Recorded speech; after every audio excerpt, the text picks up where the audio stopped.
பாண்டியன் ராஜி கிட்ட சென்னைக்கெல்லாம் போக தேவையில்லைன்னு சொல்லிட்டு ஸ்ட்ரிக்டா சொன்னாலும் ராஜி ரொம்பவே சின்ன பிள்ளைத்தனமா அவங்க கிட்ட தயவு செஞ்சு எனக்கு பெர்மிஷன் மட்டும் கொடுங்க, நான் போயிட்டு வந்துடுறேன்னு சொல்லிட்டு எல்லார்கிட்டயுமே கெஞ்சிக்கிட்டு இருக்காங்க. ஆனா யாருமே ராஜிக்கு சப்போர்ட் பண்ற மாதிரியே தெரியல. அதுவும் ராஜி நிக்காம மறுபடியும் மறுபடியும் இந்த மாதிரி எனக்கு ஒரே ஒரு வாய்ப்பு மட்டும் கொடுங்க, நான் போயிட்டு உடனே வந்துடுறேன்னு சொல்றதை கேட்ட பாண்டியனும், இந்த வீட்டில் யாருக்குமே நீ டான்ஸ் ஆட போகிறதுல விருப்பம் கிடையாது, அதையும் மீறி போகணும்னு ஆசைப்பட்டா இதுக்கப்புறமா உன்னோட இஷ்டம்பான்னு சொல்லிட்டு அங்கேருந்து கிளம்பி போயிடுறாங்க. இதை பார்த்த கோமதியும், பாத்தியா, நாங்கள் இவரை எதிர்த்து ஒரு வார்த்தை கூட பேசினது கிடையாது, நீ என்னடானா நான் சொல்கிறதெல்லாம் கேட்காம கூட கூட பேசிக்கிட்டு இருக்கியே, இதெல்லாம் சரிப்பட்டு வராதுன்னு சொல்ல. ஆனால் ராஜையும் நான் கண்டிப்பாக மாமா கிட்ட பெர்மிஷன் வாங்கி அந்த டான்ஸ் காம்படிஷனில் கலந்துக்க தான் போகிறேன்னு சொல்லிட்டு ரொம்பவே பிடிவாதமாக இருக்காங்க. இதை பார்த்த கதிரும் நைட்டு ராஜியை தனியாக வெளியே கூட்டிகிட்டு போயிட்டு அவங்க கிட்ட, நீ எதுக்காக அதில் கலந்துக்கிறேன்னு எனக்கும் தெரியும், என்ன அதில் ஜெயிச்சா 10 லட்ச ரூபாய் பணம் கிடைக்கும், அதனால தானே அந்த பணத்தை வாங்கி என்கிட்ட கொடுத்தலாம் நினைக்கிறேன். எங்கள் அப்பா கொடுத்த பணத்தையே வேண்டான்னு சொன்னவன் நீ கொடுத்தா மட்டும் வாங்கிடுவேனா என்ன?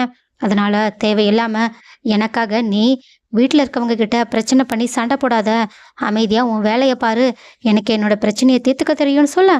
ஆனால் ராஜியும் நான் ஒன்றும் உனக்காக ஒன்றும் அதில் கலந்துக்கணும்னு சொல்லலை, எனக்கும் டான்ஸ் ஆட பிடிக்கும், அதனால தான் நான் அதை கலந்துக்கணும்னு ஆசைப்பட்றேன், நீ மற்றபடி தேவையில்லாததெல்லாம் யோசிக்காதன்னு அப்போயுமே பிடிவாதமா நான் சொன்ன விஷயத்துல உறுதியாக நின்றுக்கிட்டு இருக்காங்க. கதிரும், ஆமா நான் பிடிச்ச முயலுக்கு 3 காலுன்னு சொல்றவ தானே நீ, என்னமோ பண்ணு பண்ணு அப்படின்னு சொல்லிட்டு அங்கேருந்து கிளம்பி போக. ஆனா காலையிலேயே பாண்டியன் ஏற்கனவே தன்னோட பசங்க கிட்ட பேசிட்டு கடை பிரச்சனை அது இதுன்னு சொல்லிட்டு டென்ஷனோட இருக்கும்போது மறுபடியுமே ராஜி அங்க வந்து, மாமா உங்ககிட்ட ஒன்று பேசணும்னு சொல்ல. பாண்டியனும் அந்த டான்ஸ் விஷயத்தை தவிர வேற எதுனாலும் பேசுன்னு சொல்றாங்க.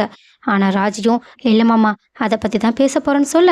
இதை கேட்டுட்டு பாண்டியன் செம்ம கோவத்தோட ராஜியை பார்க்க, அதே மாதிரி தான் கதிருமே கோவமா ராஜியை பார்த்துக்கிட்டு இருக்காங்க. ஸோ அடுத்து நமக்கு என்ன நடக்க போகுதுன்னு ஏற்கனவே தெரியும்.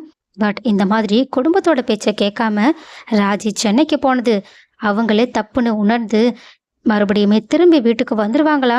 அப்படி இல்லைனா அந்த பிரச்சனைகள் எல்லாத்தையுமே சமாளித்து அந்த போட்டியிலையுமே ஜெயிச்சு ராஜி கதிருக்காக அந்த பணத்தை எடுத்துகிட்டு வருவாங்களா?